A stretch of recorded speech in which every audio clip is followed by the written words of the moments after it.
Hai guys, welcome back to my YouTube channel. Kembali lagi sama gue Jason Matthew di sini dan hari ini gue bersama. Halo, nama gue Gilbert. Nah, dia adalah seorang videographer yang suka tampil di YouTube gue. Nah, video yang terakhir kali dia edit ini adalah yang Evolin kemarin. Gimana menurut kalian? Videonya keren kan? Nah, dia adalah videografernya. Selain menjadi videografer, dia juga adalah seorang barista. Nah, hari ini gue pengen ngebahas tentang kopi nih. Siapa dari kalian yang suka banget sama kopi? Boleh kalian tulis ya di kolom komentar. Nah, hari ini gue dibikinin kopi yang spesial nih, kelihatannya keren ya, karena ada lucu aja ya, ada tempat seperti ini. Nah, ini namanya kopi apa ya kalau kayak gini? Jadi yang hari ini gue bikinin buat Jason Matthew ini adalah Vietnam Drip Coffee. Jadi ini salah satu kopi tradisional yang mereka sajikan di Vietnam. Sebelumnya gue klarifikasi dulu, meskipun Jason bilang gue barista, sebenarnya gue home barista. Iya, belum official di cafe, belum official di cafe gitu. Tapi kalau dilihat dari tekniknya sih ini udah keren banget ya. Ya, Oke, boleh langsung gue coba. boleh. Itu ya tutupnya di situ, nanti alatnya ditaruh di atas tutupnya biar nggak netes-netes. Jangan lupa aduk ya. Oke, kita kocok dulu. Aduk. Aduk ya. Aduk. Jangan gitu dong. Jadi ini ya. Iya. Nah, kalau kopi ini kenapa sih pakai susu kental manis? Jadi Vietnam Drip Coffee ini kenapa pakai susu kental manis sebenarnya berasal dari Vietnamnya itu sendiri sih. Mereka tuh buat dapetin susu segar tuh susah. Mereka punya akses lebih gampang untuk susu kental manis ini. Soalnya kalau buat cari susu kayak yang kita minum kayak UHT atau apa, itu mereka mesti langsung ke peternak sapinya. Itu pun juga susah gitu loh carinya. Nggak bisa langsung ambil, dan di supermarket juga jarang gitu. Dan itu sampai sekarang akhirnya keterusan tuh pakai susu kental manis, makanya pakai susu kental manis. Udah jadi ciri khas deh pokoknya. Oh, itu ya sejarahnya dari Vietnam. Emang dari Vietnamnya Vietnam. sendiri. Iya. Oke, jadi kita cobain dulu ya. Ya, silahkan.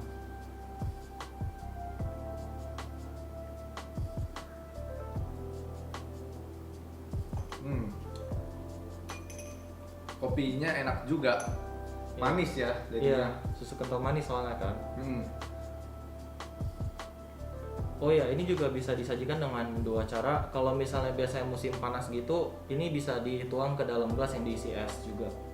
Jadi bisa jadi es kopi ini. Oh, es kopi. Iya. Tetapi pembuatannya sama dengan alat ini. Yes, benar. Nih, kalau kalian yang penasaran pengen lihat alatnya, di alatnya seperti ini. Ini tutupnya ya. Iya. Oke. Jadi kita langsung mulai aja masuk ke pembahasan kita ya. Iya. Hari ini gue pengen nanya-nanya nih tentang kopi. Yes. Pertanyaan pertama gue buat Gilbert, yang pertama tuh, apakah meminum kopi dapat menyebabkan asam lambung naik?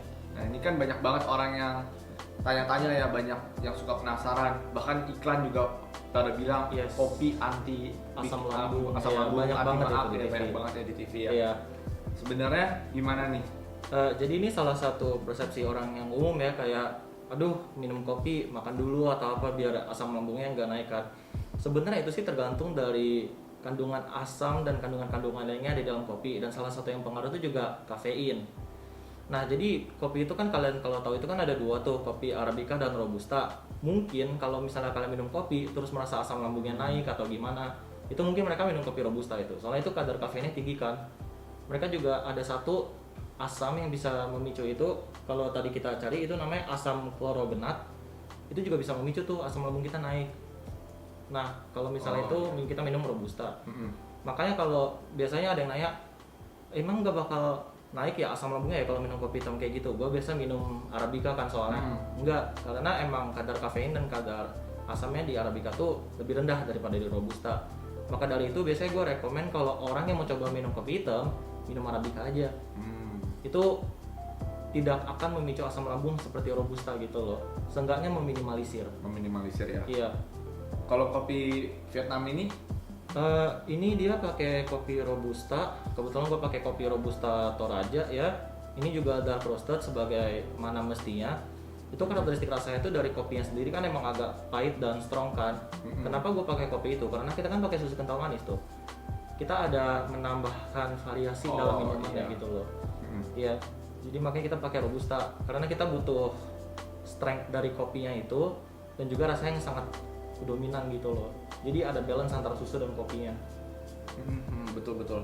Ini tentang permainan rasa ya, supaya si susu kental manis ini nggak menutup kopinya, yang Tidak. membunuh. Ya, tapi dia membantu kopi itu lebih enak untuk diminum gitu loh. Seperti itu. Ya, Nah, kalau misalnya minum kopi menaikkan asam lambung, ada yang bilang ini berhubungan juga dengan genetika kita, apakah benar ya? sebenarnya benar, tapi enggak juga gitu loh. Karena balik lagi ke tubuh kita masing-masing, gimana caranya tubuh kita tuh bereaksi terhadap semua zat-zat kimia yang ada di dalam kopi itu. Jadi bisa aja kita asam lambung kalau misalnya kita minum kopi ini, tapi kalau misalnya kita minum kopi arabica atau kopi lainnya, mungkin kita nggak ada reaksi apa-apa gitu. Jadi sebenarnya kembali lagi sih tergantung ke gimana reaksi tubuh kita terhadap kopi ini. Itu. Iya.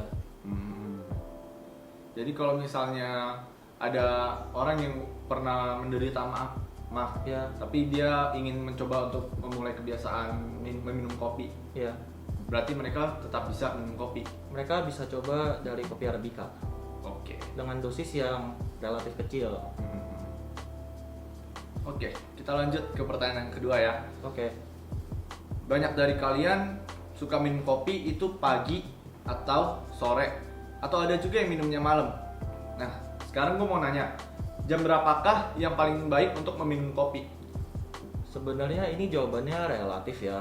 Kalau misalnya gue pribadi ya, gue biasa minum kopi itu sehari 2 kali. Pagi biasanya sekitar jam 8 jam 9 atau lebih pagi lagi kalau misalnya gue ada kelas.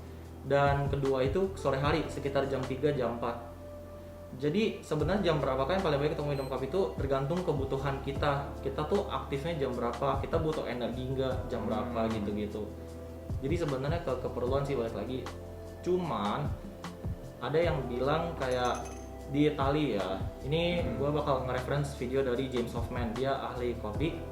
Dia melakukan riset kalau di Italia itu orang tuh minum kopi sebelum jam 11. Sebelum jam 11. Iya, sebelum makan siang atau sebelum brunch gitu.